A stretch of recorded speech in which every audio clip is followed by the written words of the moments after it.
Quinta-feira decisiva para o futuro de Alan. Será que ele vai parar no Palmeiras? Vídeo de hoje do canal do Nicola traz novidades sobre o tema e fala também sobre o São Paulo e o papo de que Marinho pode virar reforço.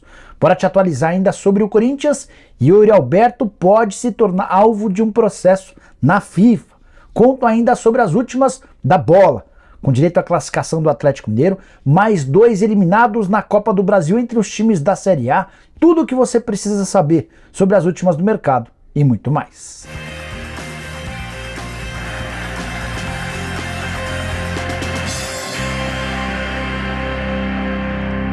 Fala aí pessoal, sou Jorge Nicola, bem-vindos a mais um vídeo do canal. Ótima quinta-feira a todos vocês. Sem perder tempo, só pedir para assistirem ao vídeo até o fim, se curtirem, deixarem like e se inscreverem no canal apertando esse botãozinho vermelho de inscreva-se. Combinado? Bora contar que todo esse conteúdo é um oferecimento de Win, a casa que oferece o maior bônus do mercado, são mais de 500%. Eu tenho me dado super bem na Win, tô mostrando na tela minhas duas últimas apostas com vitórias. Tinha imaginado que o América venceria o Santa Cruz no primeiro tempo e garantir R$243. Também fiz uma aposta dupla na Champions, com vitórias do Manchester City e do Napoli, rendendo R$297. E embalado por essas apostas, quero fazer uma quíntupla nessa quinta-feira com jogos da Liga Europa e da Conference League. Tô apostando em vitórias de Feyenoord, Arsenal, Nice, West Ham e Vila Real, todas numa mesma aposta. E a cotação ficou em R$ 5,28. Tô colocando R$100 para voltarem R$528. E para você apostar comigo na Win é super simples, só pegar o link que está no comentário fixo, faça seu cadastro e não esqueça de usar o cupom NICOLA500 para ter mais de 500% de bônus na Win. Bora começar o vídeo com o tradicional giro de notícias. A primeira informação é sobre Dagoberto, com um esclarecimento. Nessa quarta-feira, circulou nas redes sociais a notícia de que o Dagoberto foi impedido de entrar no CT e que ele estaria muito bravo com o Júlio Casares. O próprio Dagoberto recorreu às suas redes sociais para dizer que o presidente na época nem era o Júlio Casares, isentando o atual mandatário de qualquer culpa. Quero contar também que o Santos fez oferta nas últimas horas ao Ituano por Gabriel Barros. A ideia do Peixe é ficar com o jogador por empréstimo até o fim da temporada. A resposta ainda não foi dada, mas a tendência é que o Ituano recuse. O clube de Itu gostaria de pelo menos R$2 milhões para vendê-lo em definitivo. Quero falar também sobre Raul Gustavo, zagueiro que pertence ao Corinthians, estava emprestado ao Bahia, teve de passar por uma cirurgia de correção de ligamentos do joelho, só volta provavelmente na próxima temporada e fará toda a sua recuperação no centro de treinamento alvinegro. Para completar resultados da Copa do Brasil, com destaque para o Botafogo, que enfiou 7-1 no Brasiliense, com 3 gols do Tiquinho Soares. O Botafogo precisava muito de uma resposta depois de ser eliminado na fase de grupos do Campeonato Carioca e passar enorme sufoco diante do Sergipe na Copa do Brasil em primeira fase. Ainda na Copa do Brasil, o Ceará foi eliminado pelo Ituano, empate no tempo normal em 1-1 em Itu, e derrota nos pênaltis por 4-2. Ituano, que havia vencido nos pênaltis o Corinthians, volta a bater mais um adversário importante nas penalidades máximas.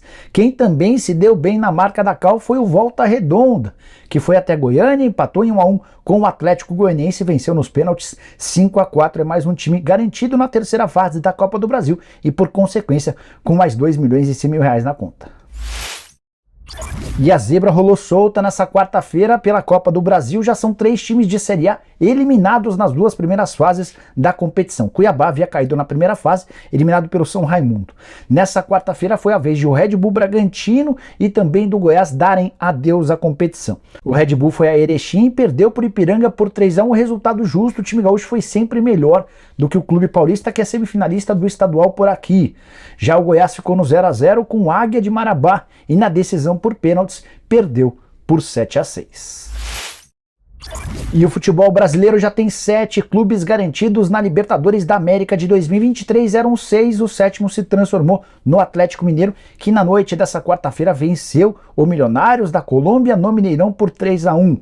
Jogo bem apertado, difícil, primeiro gol só saiu no segundo tempo com o Paulinho. O próprio Paulinho fez 2-0 no finalzinho, Hulk ampliou para 3-0 e o Uribe, ex-jogador de Santos e Flamengo, deu números finais à partida, vitória por 3-1 e o placar agregado de 4-2 a favor do Galo. Os dois times haviam empatado em 1-1 na semana passada lá em Bogotá. Dessa maneira, o Atlético está na fase de grupos da Libertadores e tem assegurado $3 milhões como prêmio da Conmebol. Na fase de grupos, cada vitória ainda garante mais $300 mil, bastante dinheiro em jogo.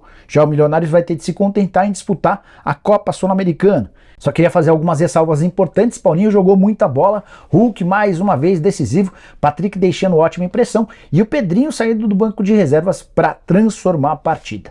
Nessa quinta-feira, o último representante brasileiro na Libertadores entra em campo. Situação difícil do Fortaleza, que vai ao Paraguai para enfrentar o Cerro Porteño, tendo de reverter a derrota por 1-0 no Castelão. Uma vitória por 1 gol de diferença do Fortaleza leva a decisão para pênaltis. Fortaleza só passa se vencer por 2 ou mais gols na condição de visitante. Quero te ajudar a entender o que está rolando com o Yuri Alberto, que virou alvo de um processo que vai parar na FIFA.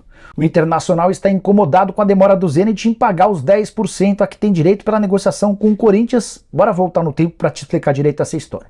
Na temporada passada, o Zenit desembolsou 25 milhões de euros, que hoje equivalem a 137 milhões de reais, para comprar o Yuri Alberto do Internacional. Na oportunidade, o clube russo ficou com 90% dos direitos econômicos e deixou 10% para o Inter, de olho numa venda futura. Vocês sabem que no começo desse ano, o Zenit e o Corinthians se acertaram para o repasse do Yuri Alberto em definitivo.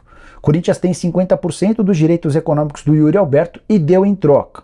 Os direitos econômicos totais que ele tinha em relação ao Robert Renan e também sobre o Duqueiroz, vai dar um percentual do Mantuan, deixou um percentual pequeno de 10% do goleiro Ivan e deu a preferência da compra futura do Pedrinho. Não envolveu dinheiro. E é o fato de a negociação não ter envolvido dinheiro em espécie que faz com que o Zenit entenda que não precisa pagar nada ao Inter. Colorado discorda, vai levar o caso à FIFA para receber 10% do valor total do negócio. Agora, a FIFA deve tentar entender as condições do negócio, vai estimar um valor e vai cobrar 10%. Esse valor deve ser cobrado do clube russo. Yuri Alberto e Corinthians não tem nada a ver com a história.